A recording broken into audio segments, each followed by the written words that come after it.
On va appeler maintenant un garçon qui a été champion du monde, c'est le dernier français champion du monde en 2008 dans la catégorie 125 cm3. Il est toulousain, il roule maintenant en Moto 2 dans une équipe française chez Tech 3. Mike Di Meglio. Je dis pour les photographes, quand on aura fini les interviews, on fera une photo de tous les pilotes, parce que je pense, avec les jeunes filles. Bonjour Mike. Bonjour. Alors Randy Le Pugnel nous a expliqué ses soucis, il est inexistant au classement pour l'instant, ça doit être la première fois de sa carrière, il n'apparaît pas. Toi c'est difficile aussi, hein, pour l'instant ce début d'année. Très très dur, on a fait des bons premiers essais cet hiver. Et après on s'est un petit peu perdu je pense sur certains réglages et une grosse chute pour moi aussi historique. Après je suis arrivé à Jerez, un manque de confiance dans l'avant qui m'a fait je pense prendre peut-être une mauvaise direction. Donc voilà, dimanche on a essayé de faire le point pour essayer de comprendre pourquoi on s'est perdu, essayer de reprendre depuis le début de la saison. Et voilà, mais bon, je pense qu'on a peut-être compris où on en est et ce qu'il faut qu'on fasse pour réagir. Donc là j'ai 3 semaines pour se reposer, se préparer et arriver en grande forme pour Estoril, un circuit que j'ai bien roulé cet hiver. Donc il n'y a pas de raison que ça ne marche pas, donc il faut falloir arriver à plus que motiver et revenir devant. Estoril, un circuit où tu avais eu une drôle de blessure, il y a un garçon qui t'avait éperonné, tu aurais pu perdre le titre là-dessus ce jour-là, c'était un samedi en qualification, c'est ça? Mais ça c'était un samedi en qualification, dans les dernières minutes où avec un pneu j'avais déjà fait 3 tours et j'étais en train d'améliorer la pole, donc je sors d'un virage, je vois casque rouge, j'arrive dans le T3 et je vois tous ces pilotes à l'arrêt, je dis c'est pas possible, je vais pas couper, donc je suis rentré dans le tas et il y en avait un peu mieux sur la trajectoire, donc je suis rentré dedans et je me suis éclaté contre le réservoir, donc très, très lourde chute pour moi, mais bon, sans conséquence, le lendemain j'ai pu rouler, malgré des problèmes techniques, mais voilà, ça a quand même bien marché.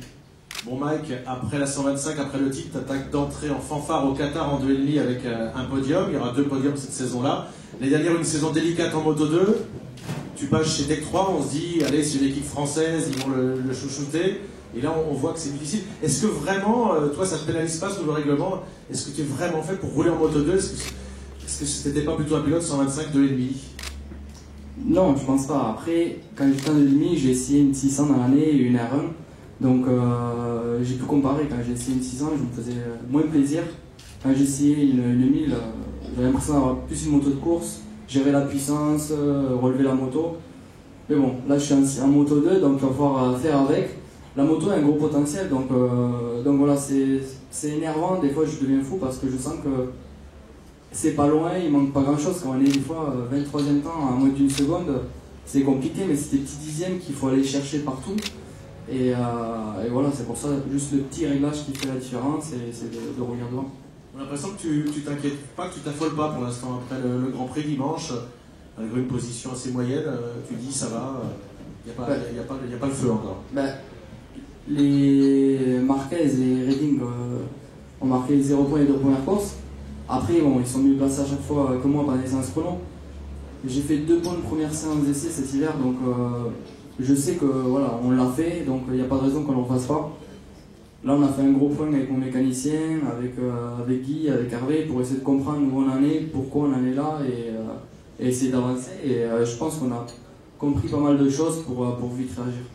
Alors Mike, il y a des beaux souvenirs, et notamment le Grand Prix de France 2008. Je crois que ça faisait 26 ans qu'un Français n'avait pas triomphé sur ces terres, et toi tu avais gagné ce Grand Prix. Tu te souviens de quoi? Qu'est-ce qui était le plus fort ce jour-là? Le tour d'honneur, hein, voir même pendant la course, quand je passe en tête et voir tous ces drapeaux levés et qui m'encourageaient, c'était très dur à gérer parce qu'il fallait rester concentré, il restait 2 tours et j'étais là, j'essayais de respirer, rester concentré sur mes virages et bon, ça l'a fait et c'était un moment magique. On te souhaite de récidiver cette année. J'espère. Merci.